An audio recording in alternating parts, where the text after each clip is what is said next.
বাথরুমের মেঝেতে পানের পিক দেখে নিধি বাথরুমের দরজা খুলে বের হয়ে শাশুড়ির কাছে গিয়ে জিজ্ঞেস করল, আম্মা, আপনি প্রতিদিন যদি এভাবে বাথরুম নোংরা করেন তাহলে কিভাবে হবে বলুন তো? শোনো বৌমা, তুমি আমার কাছে কৈফিয়ত চাওয়ার কেউ না।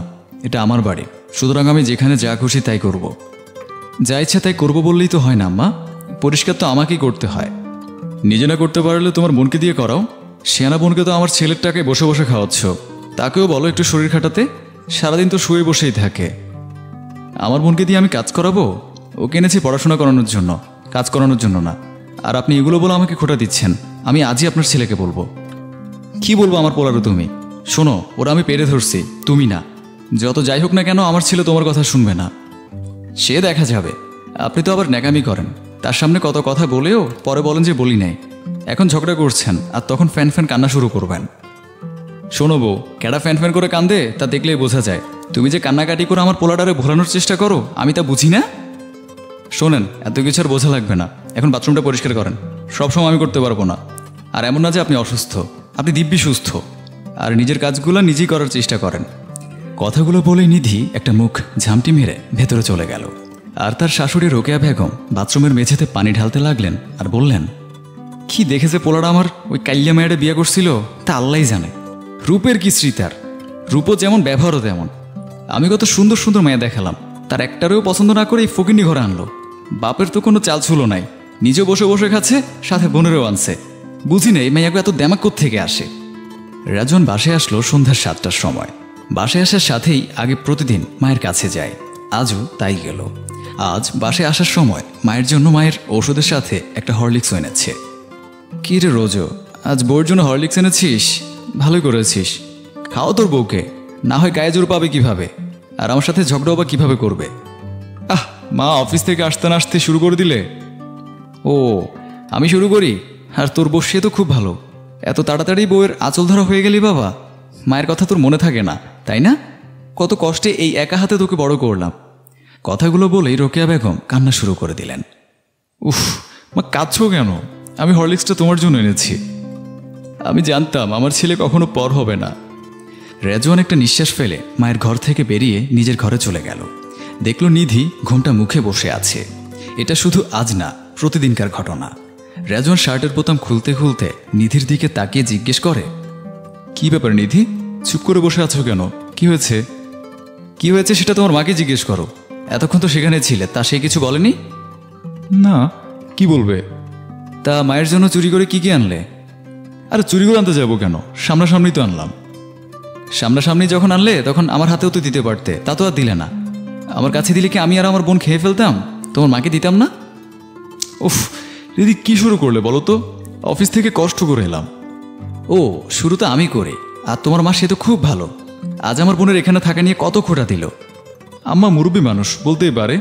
আছে আর কয়দিন, শুধুই কথাই বলতে পারো, আর কিছু বলতে পারবা না। যাও এখান থেকে। কথাগুলো বলেই নিধি খাটে রেজওয়ানের থেকে মুখ ঘুরিয়ে উল্টো পিঠ দিয়ে শুয়ে পড়ে। রেজওয়ান ঘর থেকে বের হয়ে ডাইনিং টেবিলের কাছে এসে এক গ্লাস পানি খেল। কোথায় সে চিন্তা করে সারাদিন খাটাখাটির পর বাড়ি এসে সবার হাসি মুখ দেখবে, কিন্তু সে সৌভাগ্য আর হয় না। প্রতিদিন ভাবে আজ হয়তো নিধি সেজে গুজে এক গ্লাস শরবত হাতে দাঁড়িয়ে থাকবে, কিংবা মা বলবে, আজ তোর পছন্দের খাবারটা রান্না করেছি। সংসারে বউ শাশুড়ির যুদ্ধে কারো ক্ষতি হোক বা না হোক, বেচারা পুরুষদের পেতে হয় কটু কথার শাস্তি। সারাদিনের শারীরিক পরিশ্রম শেষেও বাড়িতে এসে একটু শান্তি পায় না। মা বউদের অত্যাচারে মানসিক কষ্টে ভুগতে হয়।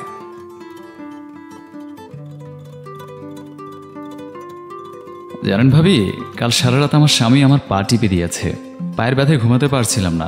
মাঝে মাঝে আমি অসুস্থ থাকলে তো আমার পেটিকোট ব্লাউজ পর্যন্ত ধুয়ে দেয় আপনার ভাই। এই বলেই যেন হেসে লুটিয়ে পড়লেন পাশের বাসার ভাবি শিরিন বেগম। প্রতিদিন বিকেলে শিরিন বেগমের মেয়ে জুইকে পড়ানোর সময় তার মা শিরিন বেগমের এসব অসহ্যকর কথা শুনতে হয় তিন্নিকে।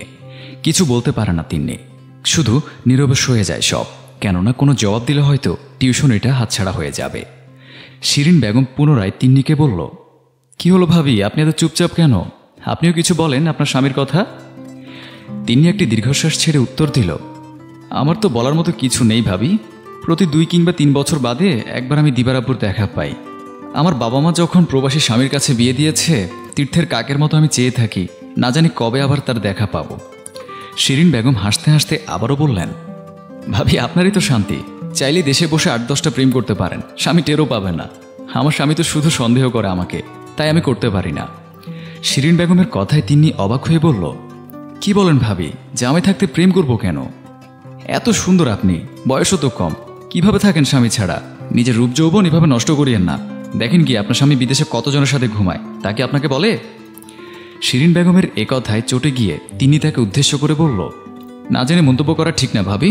যদি তিনি পাপ করেন তার কৈফিয়ত তিনি আল্লাহর কাছে দেবেন, আমি কেন পাপের বোঝা মাথায় নিব? শুনুন ভাবি, এইসব পাপ পুণ্যতার ভাত নেই আজকাল। শ্বশুরবাড়ির মানুষ কোনোদিন আপন হয় না, বুঝছেন? নিজে এখন ব্যাংক ব্যালেন্স করেন, জমি জমা কিনেন, না হলে যখন শুনবেন স্বামী আরেকটা বিয়ে করছে, তখন আমার কথা মনে করে পস্তাবেন। তিনি শিরিন বেগমের কথায় কর্ণপাত না করে পুনরায় জুইকে বই পড়াতে ব্যস্ত হয়ে পড়লেন। টিউশন শেষ করে বাসায় ফিরল তিন্নি। বাসায় ফেরার সাথে সাথেই তার ছোট্ট মেয়েটা ছুটে চলে আসলো তার মায়ের কাছে। অনেকক্ষণ পর মেয়েকে কাছে পেয়ে কোলে তুলে নিল তিন্নি। মেয়ের সাথে কিছুক্ষণ খেলা করে তিন্নি রান্নাঘরের উদ্দেশ্যে চলে গেল। রান্নাঘরে খাবার তৈরিতে ব্যস্ত হয়ে পড়ল তিন্নি। রাতে শাশুড়ি, ননদ এবং নিজের মেয়েকে খাবার খাওয়ানোর পরে থালা বাসন ধুতে ব্যস্ত হয়ে পড়ে তিন্নি। সব কাজ শেষ করে রাতে বিছানায় এসে মোবাইলটা হাতে নিয়ে তিন্নি অপেক্ষা করে প্রবাসে থাকা তার স্বামীর একটি ফোন কলের অপেক্ষায়। সেই অপেক্ষা করতে করতে কখন যে সে ঘুমের জগতে হারিয়ে পড়ে সে নিজেও তা জানে না। কিছুদিন পরে তিন্নি অসুস্থ হয়ে পড়ে, কিন্তু তার পরও সব কাজ তার নিজেরই করতে হয়, কেননা অন্যান্য ভাবিদের স্বামীর মতো তার খেয়াল নেওয়ার মতো কেউ থাকে না।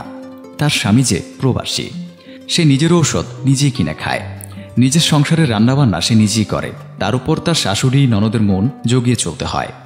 বছরের পর বছর এভাবে সন্তান লালন পালন আর পরিবারের দেখাশোনা করেই কেটে যায় তিন্নির সময়।